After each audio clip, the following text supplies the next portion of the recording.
இது வந்து பப்பாயா பிக்கர்னு சொல்லுவோம். அதாவது பப்பாளி பழங்கள் எல்லாம் நம்ம வந்து பறிக்கணும் அப்படின்ற பட்சமா இருந்துச்சுன்னா இதுல நீங்க மூங்கிலா இருக்கட்டும், பிவிசி பைப்பா இருக்கட்டும், இல்ல எங்கிட்டே டெலஸ்கோப்பின்னு சொல்லிட்டு இதுக்குன்னு ஒரு இது இருக்கு நீளம் படுத்துறதுக்காக, அந்த மாதிரி போட்டு இதுல இருக்க பிளேடு மூலமா நீங்க எடுத்தீங்க அப்படின்னா அது மாம்பழமா இருக்கட்டும், பப்பாளி பழமா இருக்கட்டும், எது வேணாலும் நீங்க இதுல வந்து பறிக்கிறதுக்கு வந்து யூஸ் பண்ணிக்கலாம். உங்களுக்கு வந்து இது வந்து பாத்தீங்க அப்படின்னா நம்ம சாதாரணமா சின்ன இடத்துல வந்து இது வந்து டைமண்ட் ஷேப்ல இருக்கு.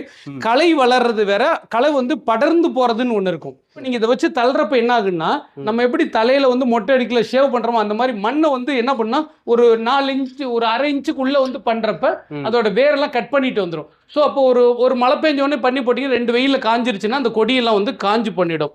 இல்லை நீங்க கொத்தி இது மாதிரி தான் பண்ணணும் அப்படின்னா இதுல வந்து பாருங்க, இதுல வந்து கொத்தி விடுறது, இது வந்து கீறி விடுறது, இந்த மாதிரி போட்டு பண்றீங்க அப்படின்னாலும் தாராளமா இதுலயும் வந்து நீங்க வந்து பண்ணிக்கலாம். உங்களுக்கு வந்து இந்த பப்பாயா பிக்கர்லயே வந்து இது ஒரு டைப். இது வந்து இப்போ மேலே போட்டு அதில் வந்து மாம்பழம் எல்லாமே பண்ணிக்கலாம். இதில் வந்து பப்பாயா இப்போ இதில் போட்டிங்கன்னா இதில் வச்சு ஒரு லேசாக ஒரு ரொட்டேட் பண்ணிங்கன்னா அந்த பப்பாளி காய் வந்து தனியாக வந்து உங்களுக்கு வந்து பிச்சுட்டு வர்ற மாதிரியே வந்துடும் உங்களுக்கு வந்து.